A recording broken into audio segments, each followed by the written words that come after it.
Hey guys, it's Beth. Welcome back to my channel. Today I'm sharing a Christmas countdown calendar I made using pages from the Pine Street Square pad from the Paper Studio. And yes, I'm still sharing Christmas projects, trying to get through all the projects that I made right before the end of the year using my Christmas pads. So I shared an idea similar to this in December. It was an adult Christmas countdown calendar. So this is the same general idea, but I did a couple different things to it that I wanted to share with you and kind of the plans that I had for it.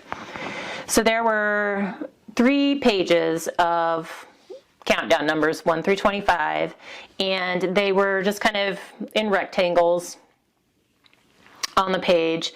And so my first step was I just kind of went through and trimmed down all the rectangles, and then I went through and figured out, did I want to fussy cut out, like this one, I fussy cut out that black border. If I wanted to fussy cut out the number or punch it, like some of them I did with circle punches. Some of them I left as a rectangle, just maybe trimmed it down a little bit. And then some I cut into like little fishtail banners just for some interest so that they're not all the same. And then some I just rounded the corner or did like a scalloped, show you that, scalloped corner punch. So then the next thing I did was I went through and all the scraps that I had from the pad and backed all of the numbers with another scrap of paper from the pad. So just to give it some layers, some interest, and a little bit more stability. So I had done something similar to those 2 steps when I made my adult countdown calendar.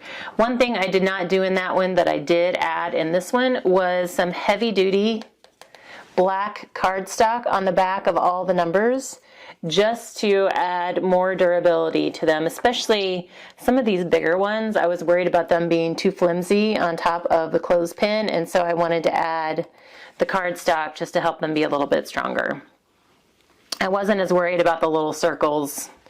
It was more the bigger ones that I was just afraid they would get too bent, and so I decided to add the cardstock to the back. And then the next thing I did before I attached my numbers to my paper clips, I added, and I didn't do this step on my adult one either, but let me pick a better one that you can see. I added paper to the front of the paper clip. So I just went through all of my scraps again and found some. I measured the flat surface here on, or not paper clips, clothespins, on each of the clothespins, and then cut down scraps into these little strips. And then I actually used Mod Podge to attach my paper to the clothespin. So I put Mod Podge on the wooden clothespin and on the back of my paper strip, put my paper strip down, smoothed it out, and then I added 2 coats of Mod Podge on top of the paper just to seal it really well and to, make sure it was going to stay on. So kind of decorated up the clothespins as well as the numbers. So I ended up using some art glitter glue to attach my cardstock to the back of my number layers, but then to actually put the numbers onto the clothespin, I just used score tape because I didn't want to have to clamp all of them down and wait for them all to dry. So the clothespins I used were from Dollar Tree. It comes in a pack of 36 for $1, so that's a great deal. And what I intend to go with these is I found these little bags on Amazon. So they're little treat bags. They're 6 inches tall, 3 inches wide, and about 2 inches deep. And so they open up just like a grocery bag or a lunch bag, but they're teeny tiny. So you can fit, a good amount of some kind of goodie in there for an advent or a countdown calendar. So my thought is that, you fill it up with your goodies, and then you can fold over the top and attach the clothespin. I didn't want to add my number to the bag just because my thought was if something happens to the bag, if it tears or if it gets too wrinkled or wet or something, people can always replace the bags. But that way they can always have the number, and the clothespin is a little bit more durable. So I made 2 sets of these because there were 3 pages in all. The first set I made as my adult countdown calendar, and then I made 2 sets of these just general countdown calendars. And my thought was to include them in our craft shows next winter.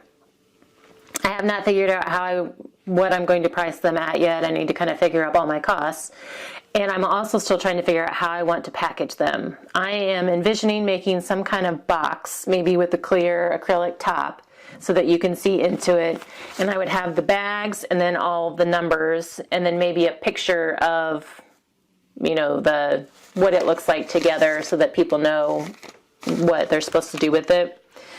So if you have any creative ideas or great ideas on how you think I could package those, please let me know. I'm all ears for that. But this was a very quick, fun little project, and it was a way to use up, the countdown page in a little bit different way. So I will include links to the bags that I found on Amazon as well as the Dollar Tree paper clips, and I will also link the video where I shared the adult version of this. Like I said, a couple things were a little bit different with that one, and we'll link that just so you can kind of get a different idea on how to use them. But if you guys have any questions on anything, please let me know. Otherwise, I thank you so much for your time today. Thank you for watching Christmas projects well after Christmas. Trying to get through all these for you, get them all shared so that then I can move on to something non-Christmassy. But thanks again for your time. I hope you're having a crafty day.